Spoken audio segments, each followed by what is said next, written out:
है।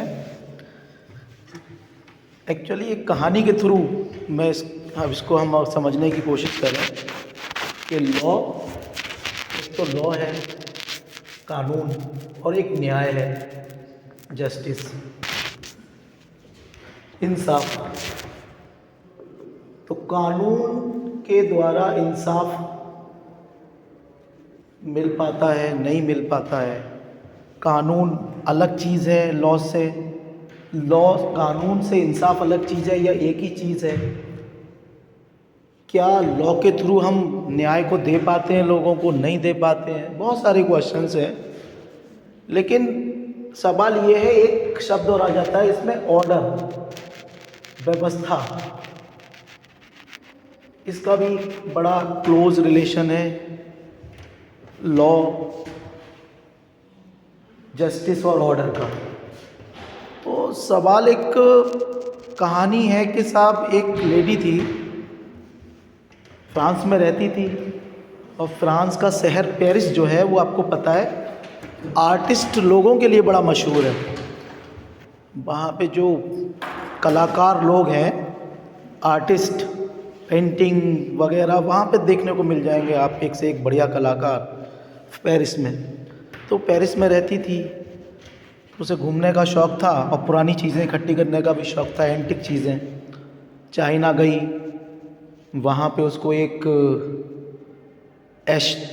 मूर्ति मिली, और वो मूर्ति लेके उसे लगा कि इसके कलर तो बड़े यूनिक थे, हालांकि बहुत पुरानी मूर्ति थी लेकिन कलर बड़े उसके यूनिक थे। तो वो वहाँ से ख़रीद के ले आई उसको पेरिस में।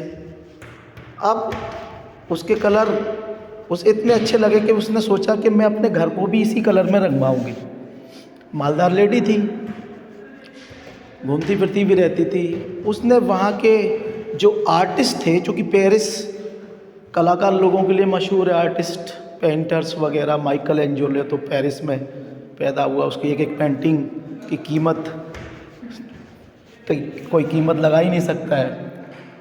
और ज़्यादातर कलाकार लोग हैं वो पेरिस वगैरह चले जाते हैं, क्योंकि यहाँ पे उनकी कोई औकात समझता नहीं है। तो कि यार ये क्या तुमने उल्टा सीधा बना दिया, ये पेंटिंग वगैरह, इसकी क्या वैल्यू है। वहाँ पे चले जाते हैं वो लोग। तो वहाँ पे कलाकार लोगों की भरमार है। उसने एक इनविटेशन निकाला, कहा कि साहब ऐसा है कि इस पेंटिंग की तरह से, ये जो अब मूर्ति है इसकी तरह से अगर कोई मेरे घर को रंग देगा तो मुझे जितने पैसे मांगेगा उतने पैसे दूंगी, अच्छे पैसे दूंगी, ये मेरी कीमत है, इतने पैसे मैं दे सकती हूँ उसको। उन्होंने कहा ठीक है साहब, हम जो है इस कोशिश करते हैं। बहुत सारे कलाकार आए, एक से एक बढ़िया उन्होंने कोशिश की रंगने की, लेकिन वो कलर वैसा नहीं बन पाया जैसा उस मूर्ति का कलर था। तो फिर वो लास्ट में, मतलब काफ़ी दिन तक ये प्रोसेस चलती रही, लोग आते गए और मूर्ति जो है वो पे कलर मतलब उसको करते रहे, ठीक है ना। तो फिर लास्ट में फिर वो जब थक गई तो उसने सोचा कि ये ऐसा हो नहीं पाएगा।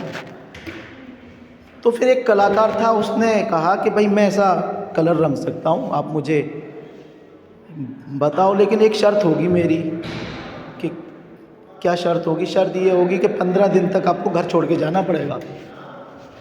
जब तक मैं अपना काम करूँगा, कलर बनाऊँगा, रंगूँगा, आपको घर छोड़ के जाना पड़ेगा, मैं इसके जैसा ही रंग दूँगा। उसने कहा ठीक है, कोई प्रॉब्लम नहीं है, कोई प्रॉब्लम नहीं है, रंग दो इसको जैसा तुम चाह रहे हो। तो वो उससे घूमती फिरती तो रहती थी, उसने कहा ठीक है मैं जा रही हूँ, तुम रंग दो इसको। वो चली गई और उस कलाकार ने अपना काम शुरू किया। उसने कलर बनाए पूरे घर को, 14 दिन तक कलर से मतलब उसके जैसे कलर बनाए। कलर बनाने में बड़ा दिमाग लगता है और बड़ा ध्यान भी रखना पड़ता है। उसके जैसे कलर बना लिए उसने, पूरे घर को रंग दिया। पहले 14 दिन हो गए रंगते रंगते। अब 15वें दिन उसने क्या किया, उस लेडी के आने से पहले, कि उस मूर्ति को भी उसी कलर में रंग दिया जो घर उसने रंगा था। समझ रहे हैं?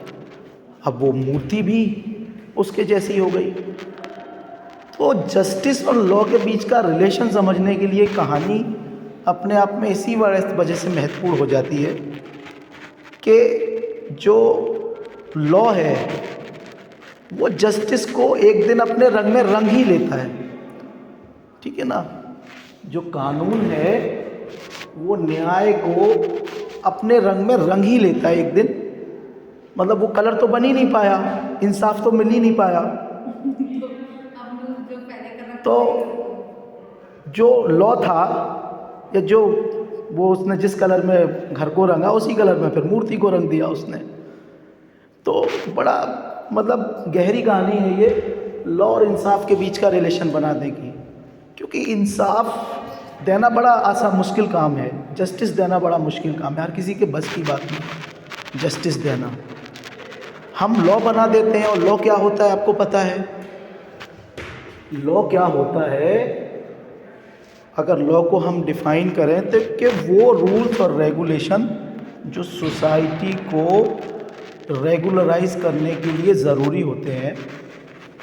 एक ओवरऑल लॉ की बात करें, इसमें क्रिमिनल लॉ की अलग डेफिनेशन आ जाएगी कि साहब वो कार्य जो कि स्टेट किसी खास टाइम में किसी खास टाइम में किसी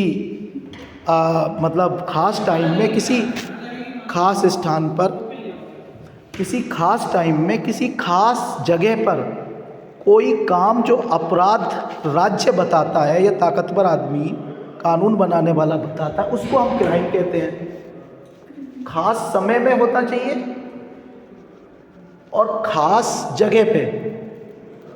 हो सकता है कि एक टाइम में सती जो थी वो परमिटेड थी, बाद में वो अपराध नहीं रही, मतलब अपराध बन गई। तो किसी खास टाइम पर कोई चीज़ क्राइम हो सकती है और किसी खास जगह पे क्राइम हो सकती है, दूसरी जगह क्राइम नहीं भी हो सकती है। तो कहने का मतलब ये है कि किसी खास जगह पे खास स्थान पर कोई काम अगर मना किया गया करने से वो क्राइम होता है। लॉ जो है वो रूल्स होते हैं जो कि समाज को व्यवस्थित रूप से चलाने के लिए बनाए जाते हैं। तो लॉ अल्टीमेटली इंसाफ दे पाता है, नहीं भी दे पाता है, ज़्यादातर इंसाफ दे नहीं पाता है, लेकिन अपने रंग में जस्टिस को रंग जरूर लेता है। तो ये कहानी जो है